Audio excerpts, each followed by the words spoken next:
Is anybody out there? Hey Deb, how are you? Hey Sherry. Good morning. Good morning, Monica. How are you? Hey Barbara Ann, good morning. Good morning. We do have a few people on here. Yay! Good morning, Michelle. Hey Deborah Joe, good morning.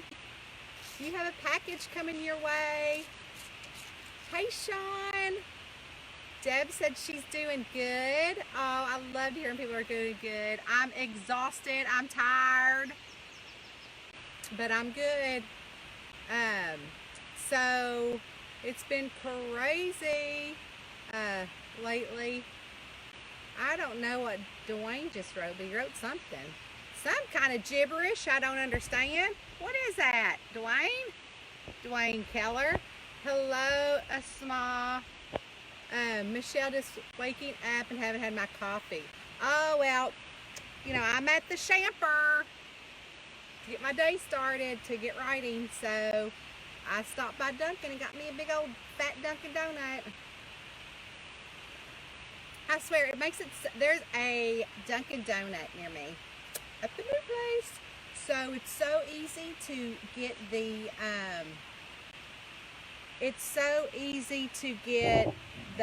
app and just order it and then have it ready when I get there. Woo, I love it. Let's see. Good morning, Lori Moore. How are you? Oh, Dwayne said read it backwards. Good morning. Dwayne, is that like Pig Latin, buddy? I don't know no Pig Latin, but I'm glad you're here. Anyways, guys, so yeah, I'm exhausted. So you got my newsletter yesterday and saw where Austin got a job in Atlanta. Y'all, I mean, he has to move down there the week I'm supposed to move into our apartment and move out of my house.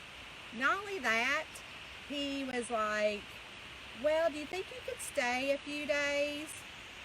And I'm thinking, huh? Because I was just gonna actually get the U-Haul, get the stuff that he is going to be taking from our home, which is all the furniture in our basement. And so he's taken we have a leather sectional, his bedroom furniture. He asked if he could take the sleep number from our guest bedroom because years ago, with one of my first advances, I had talked Eddie into purchasing a sleep number, and we hated it. We slept on it for like a week, and instead of getting all that money back, we went ahead and bought that bed in a box. Do you guys remember that a few years ago? And then oh my gosh, so if y'all don't remember that, you need to go back and look at those videos. But when Eddie and I got that bed in a box, and it was a bed that come in this little bitty box, and it pops open. If you've never heard of it, Google it or go on YouTube and find a video for bed in the box, because it's hysterical to watch this thing pop open.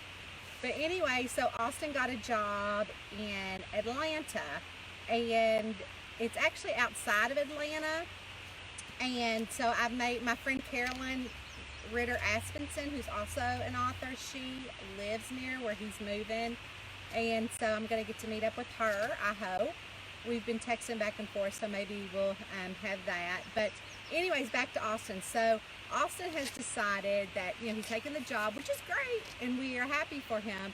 But he also asked if we could stay with him a few days, which my plan was to get everything into the U-Haul, get it down there, have Eddie and Austin drive in the U-Haul, and I would drive Austin's car, and then and my mom was going to go too, and then have Eddie.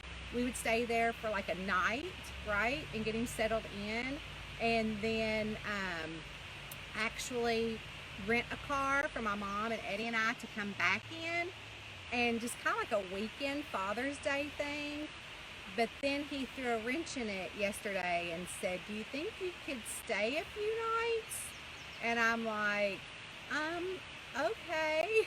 So, I don't know if that means just myself can stay or if Eddie can take off work. I don't know what is going on with that.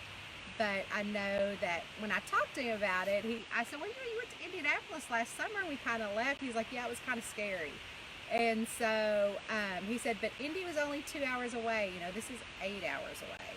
So I understand that. So literally, that was kind of exciting, but also it was also the weekend that we were supposed to move into the apartment and move out of our house for the new owners. It's also the weekend that we were finalizing our building plans here on the property that we bought here in the Ohio Valley overlooking the river. And my pond, or my lake, is back there. I don't know if you guys can see it. But anyways, and so what happened was that we were supposed to finalize our plans with the architect that weekend. So my plans are, so 2 days ago I scrambled to get the plans redone for my apartment, and